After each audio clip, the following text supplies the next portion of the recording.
The salesman laughed as he tossed the keys to the oldest vehicle on the lot. "Here you go, Grandpa," he sneered, pointing at a rusted Jeep covered in dust and grime. "This piece of junk is about all you can handle at your age." The old man in the red jacket caught the keys without a word, his weathered hands steady, his sad eyes revealing nothing. He simply nodded and walked toward the vehicle that everyone assumed would break down before it left the parking lot. What those young salesmen didn't know was that this quiet veteran had driven vehicles through terrain that would make their luxury test drives look like playground rides. His name was Robert Chen, though most people just called him Bob. At 72, he looked every bit his age, with white hair and a white beard that framed a face marked by decades of hard living and harder choices. He wore his red jacket over a plain t-shirt like a uniform, the same outfit he'd worn for years, long after anyone remembered why it mattered. Bob had walked into Henderson's Auto Sales that Tuesday morning, looking for a vehicle to enter the annual Copper Ridge Off-Road Rally, a brutal 3-day competition through some of the most unforgiving terrain in the Southwest. The young sales team had sized him up the moment he shuffled through the door, dismissing him as just another old-timer wasting their time, probably looking for something cheap and easy to drive to the grocery store. The lead salesman, a cocky 28-year-old named Derek, who wore his success like cologne, had actually rolled his eyes when Bob mentioned the rally. "Sir, with all due respect, that event is for serious drivers with serious vehicles. Maybe you should look at something more practical." His colleague Marcus had snickered, adding, "Yeah, like maybe one of those golf carts." They'd all laughed, and Bob had simply stood there, his expression unchanged, that permanent sadness in his eyes deepening just slightly. When Bob insisted he needed something for the rally and had cash to pay, Derek had seen an opportunity for entertainment. That's when he'd pointed to the 1985 Jeep CJ7 rusting in the back corner of the lot, a trade-in they'd been planning to sell for scrap. The Jeep was a disaster.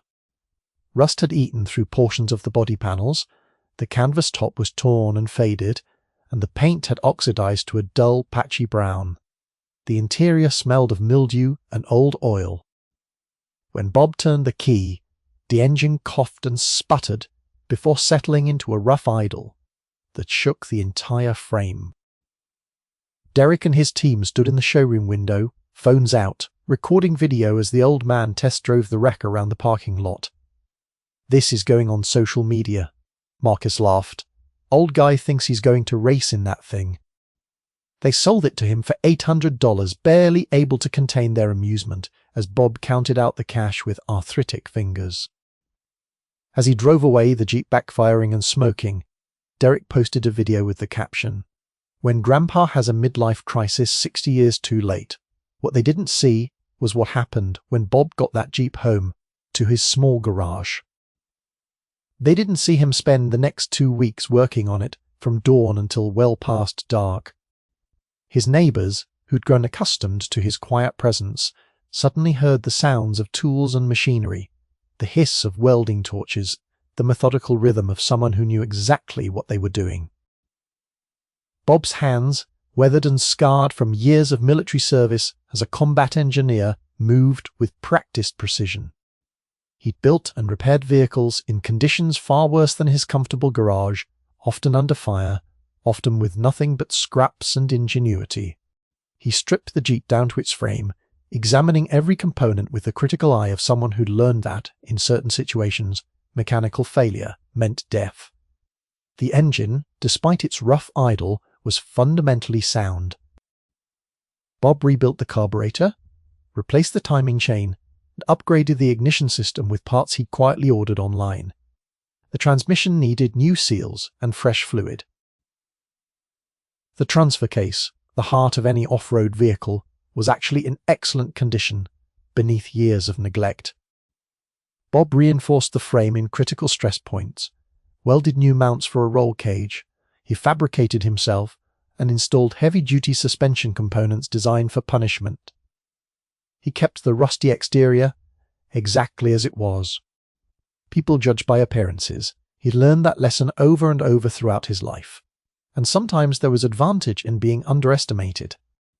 Registration day for the Copper Ridge Rally arrived on a Saturday morning at the town fairgrounds. Dozens of vehicles lined up, an impressive display of modern off-road machinery, lifted trucks with 40-inch tires, and custom paint jobs. Purpose-built rock crawlers worth more than most houses, UTVs with full racing suspensions and corporate sponsorships. The drivers were mostly younger men, many of them experienced competitors, some professionals. They wore matching team gear, had support crews, and carried themselves with the confidence of people who belonged. Then Bob pulled up in the rusty Jeep, and the laughter started immediately. "Is that thing even going to make it through tech inspection?" someone called out. A group of drivers gathered around, taking photos, making jokes. One particularly loud competitor, a man named Jake Thornton, who'd won the rally twice before, walked over shaking his head. "Old man, this is a serious competition. People get hurt out there. You should probably head home before you embarrass yourself, or worse." Jake drove a custom-built Ford Bronco that had cost over $90,000 to build. He had a crew of 3 and sponsorship from a major energy drink company. Bob just looked at him with those sad, serious eyes and said quietly, "I'm registered. I'm racing." The tech inspection almost didn't pass the Jeep. The inspector, a retired mechanic named Lou, walked around the vehicle 3 times, his expression skeptical. But as he looked closer, his demeanor changed. The welds on the roll cage were professional grade, perfect beads that spoke of expert skill. The suspension components were top tier, properly installed. The safety equipment exceeded requirements.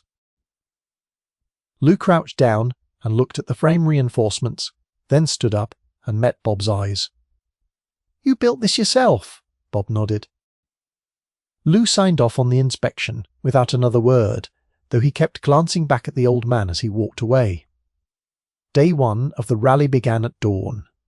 73 vehicles lined up for the mass start, engines roaring, crowds cheering.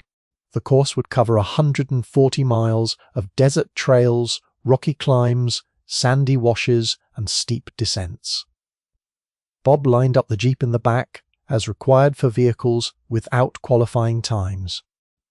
When the starting flag dropped, the modern machines leaped forward in clouds of dust and noise. The rusty Jeep followed at its own pace, steady and deliberate. Within the first hour, 5 vehicles had already broken down. By noon, that number had climbed to 12. The course was brutal, exactly as advertised, with obstacles that tested every aspect of vehicle and driver capability. Bob drove like a man who'd spent years reading terrain for threats, who understood that speed without control was just chaos. He picked lines through the rocks that others missed, finding paths that put less stress on his vehicle. When other drivers gunned their engines and bounced violently over obstacles, Bob used momentum and angle to glide over the same sections. The Jeep's narrow wheelbase, a disadvantage in stability, became an advantage in tight technical sections. Its lightweight meant less impact force on landings. And Bob's experience, decades of driving in combat zones and training exercises, made him read the terrain 3 moves ahead. By the end of day 1, the rusty Jeep had moved up to 32nd place. People started noticing. Jake Thornton, sitting in 5th place, saw Bob pull into the overnight camp and frowned. "Lucky day," he muttered to his crew, but some of the other drivers, the ones who'd been watching, weren't so sure.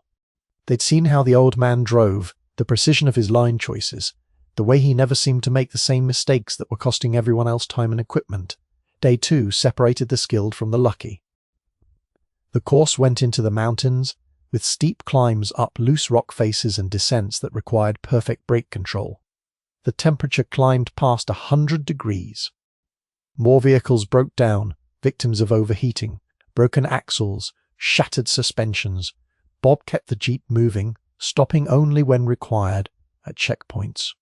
He packed his own supplies, ate simple meals alone, and slept in the back of the Jeep while others partied in their luxury. RVs by the end of day 2, he climbed to 15th place. Jake Thornton was now in 2nd, and he wasn't laughing anymore. Neither was anyone else. Day 3 was the final push, 60 miles of the most technical terrain the rally offered. This was where championships were won or lost. The leader, a professional driver from California, broke a steering component in the first mile and was out. Jake took the lead, pushing his Bronco hard, determined to secure his third victory. But Bob was driving differently now, no longer content to be cautious. The Jeep that everyone had mocked was being pushed to its limits, and those limits were far beyond what anyone had imagined. Bob climbed rock faces that forced other drivers to find alternate routes. He powered through sand pits that swallowed heavier vehicles. His decades of experience, his understanding of physics and mechanics and terrain, all came together in a display of driving skill that left spectators speechless. With 10 miles to go, Bob passed Jake on a particularly nasty downhill section, threading the Jeep through a gap between boulders that Jake's wider Bronco couldn't fit through. Jake tried to follow the alternate route but lost time. He pushed harder, too hard, and broke a CV axle with 5 miles remaining. His rally was over. Bob crossed the finish line first, the rusty Jeep's engine still running strong, and the crowd that had gathered erupted in shocked applause. The old man climbed out slowly, his movements stiff, and simply nodded to the officials. The awards ceremony that evening was packed. When Bob's name was called as the overall winner, the applause was genuine and sustained. The rally director, a former professional racer named Sarah Mitchell, presented the trophy with tears in her eyes.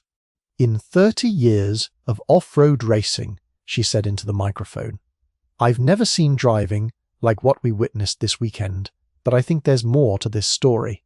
She turned to Bob.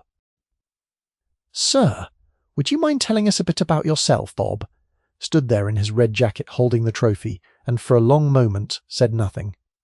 Then, quietly, almost reluctantly, he spoke.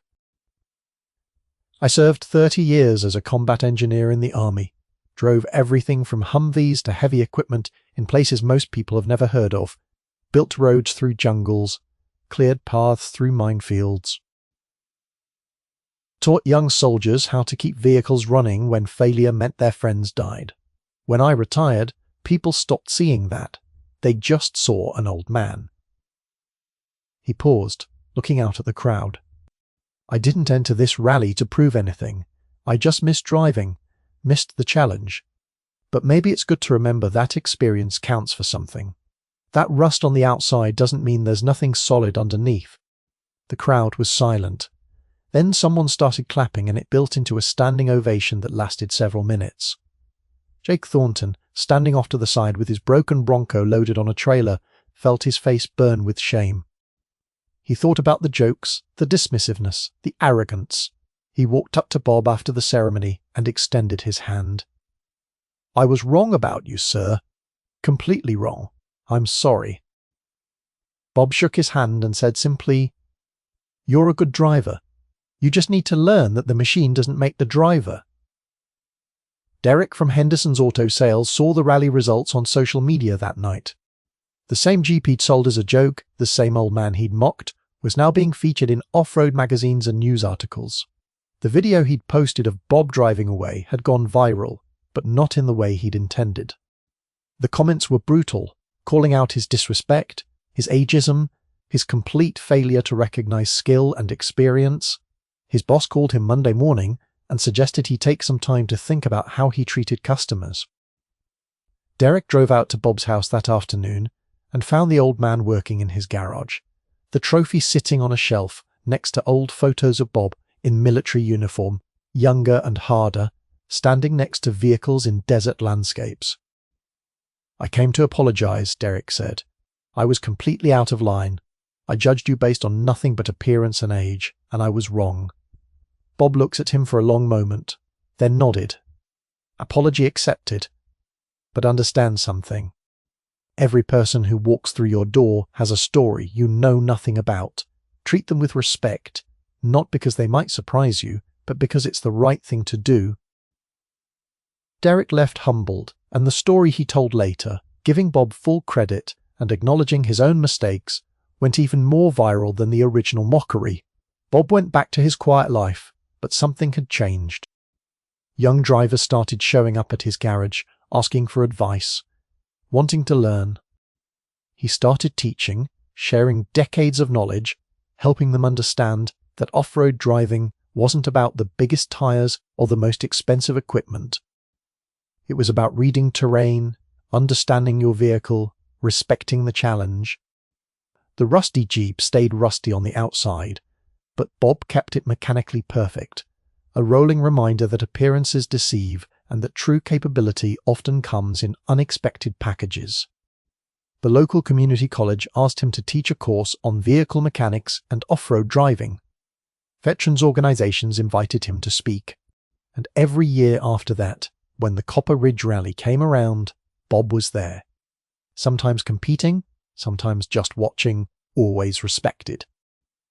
The old veteran who'd been dismissed and mocked had reminded an entire community that age is just a number, that experience is invaluable, and that the quiet dignity of someone who's proven themselves in ways most people can't imagine deserves recognition.